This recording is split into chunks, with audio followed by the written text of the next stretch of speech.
antique, and you hear a shriek and your legs feel weak. It's a haunted house. Welcome to Halloween month. We're kicking this glorious time of year off with a look at everyone's favourite low-budget time traveller and their relationship with All Hallows Eve throughout the years. For a show that's had its fair share of Christmas specials, especially since the revival in 2005, it's always so surprising to me that we've never had an out-and-out Halloween-themed adventure for the Doctor. Now, unconfirmed rumours suggest that could be about to change with the upcoming Series 13, but if that is the case, why has it taken nearly 60 years for the show to properly delve into the spookiest night of the year? Doctor Who has always had a reputation for scaring its viewers, for forcing its audience to watch the Doctor's intrepid adventures from behind the sofa.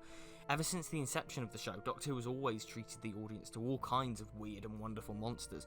For a show so associated with scaring its young audience, the fact that it's never tapped into a time of year full of potential for horror stories is interesting. We've got stories like The Demons, which is perfect for Halloween, referencing it subtly at one point. You certainly won't see any pumpkins or trick-or-treaters in that story, but it's certainly one of the most overt examples of Doctor Who embracing the spookiness of the season. Still though, I think the closest the show has got to embracing the iconography of Spooky Season, aside from episode 3 of The Chase, in which Dracula and Frankenstein body slam a Dalek, Don't go, was the 3-season stretch helmed by Philip Hinchcliffe in the mid-1970s. Seasons 12 to 14, the start of Tom Baker's mammoth tenure as arguably the most iconic incarnation of the Doctor, is remembered fondly by fans as the gothic horror era of the show. Season 13 in particular pays homage to classic horror and sci-fi films in most of its stories. Terror of the Zygons and the Android Invasion both take heavy inspiration from Invasion of the Body Snatchers. Planet of Evil is an obvious allusion to Forbidden Planet, Pyramids of Mars tips its hat to The Mummy, The Seeds of Doom plays as a mix of Day of the Triffids and The Thing from Another World, and arguably the most obvious one, The Brain of Morbius borrows many story elements and aesthetics from Frankenstein. Pretty much all of these stories fully embrace iconic images of Halloween without ever actually referencing the holiday at all. In many ways, Season 13 is Doctor Who's Halloween special, just one that ran for 26 consecutive weeks. Working with Robert Holmes, Philip Hinchcliffe himself said of this darker era, "So what Bob and I discovered was that having made the series more adult and more realistic, we had to run up against the thin dividing line between what is acceptable to Saturday tea time family viewing and what is not. I felt we steered a pretty good line, and I would suggest that most of Mary Whitehouse's criticisms were somewhat over-hysterical. I was pushing the envelope on Doctor Who, but not irresponsibly." So we've probably covered the most Halloween-esque period that Doctor Who has ever had, but what about the show's other infamously frightening monsters? The Weeping Angels, an invention of the show's revival, have become oddly associated with Spooky Season, even outside of their connection to Doctor Who. You often see images of these guys slapped on Halloween art, and even EastEnders did this really weird arc some years ago involving some nutter in a Weeping Angel mask or something. I don't really know, I don't watch EastEnders, but you can see why the angels have permeated the public consciousness, especially around Halloween. Not only are they scary as hell, in their first appearance anyway, but they take the appearance of statues that you'd likely see in graveyards. Spooky times, spooky scary skeletons. You get the connection. Vampire mythology has been tackled in Who before too, outright in things like State of Decay and the Vampires of Venice, and then stories like The Curse of Fenric, which managed to forge a mythic meld of vampiric mythology whilst dealing with issues of faith and what happens when we lose that. That last part sound familiar? This is holy. It will destroy you. Objects can't harm us. It's human belief. And you stopped believing when the bombs started falling. You can definitely see that Doctor Who more often than not tips its hat to horror stories past and present, but just why hasn't the show tackled a full-on Halloween special before now? One that's set and based around Halloween? Well, Doctor Who has always been and always will be a British institution, and if you're in the UK like me, you'll know that Halloween isn't really a big deal over here. In recent years, the UK has dived into Halloween a little bit more, but it's still not as massive as it is in America. Over there, and I'm sure my US viewers will back me up on this, you've got dedicated Halloween stores, parades in the street, theme parks, you name it. It's extravagant, busy, loud, and bloody brilliant, frankly. There's nothing like that over here, at least not to that scale. Certainly when I was a kid, Halloween was limited to one night and one night only, whereas in America, it's a whole friggin' season.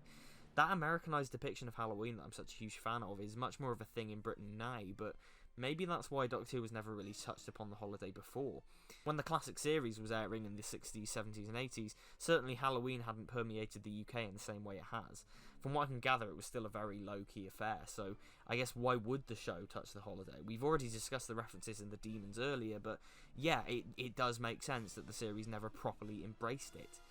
As for the modern series though, I am genuinely surprised it's never gone all in on Halloween.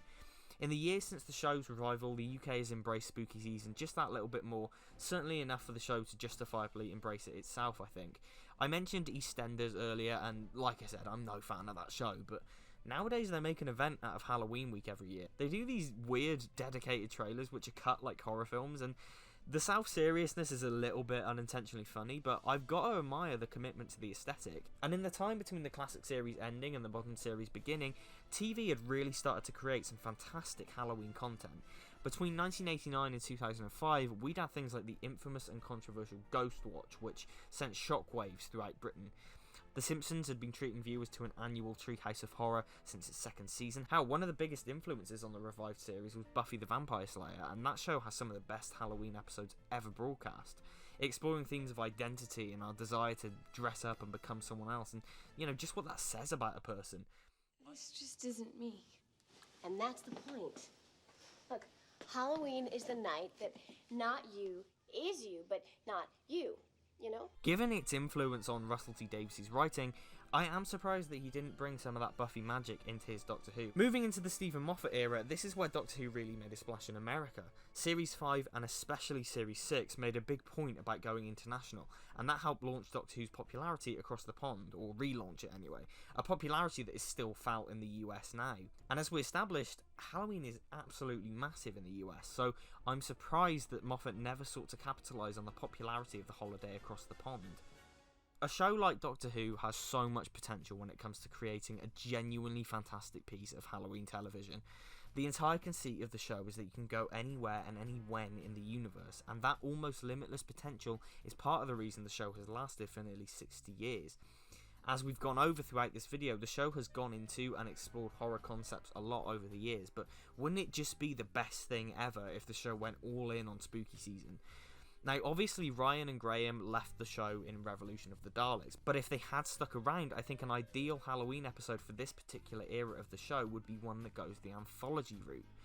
A common complaint with Series 11 and 12 is that the character work is subpar, and whilst I don't entirely agree, I do think that this TARDIS has felt incredibly crowded, and there was often a huge imbalance with regards to how much development our main cast got.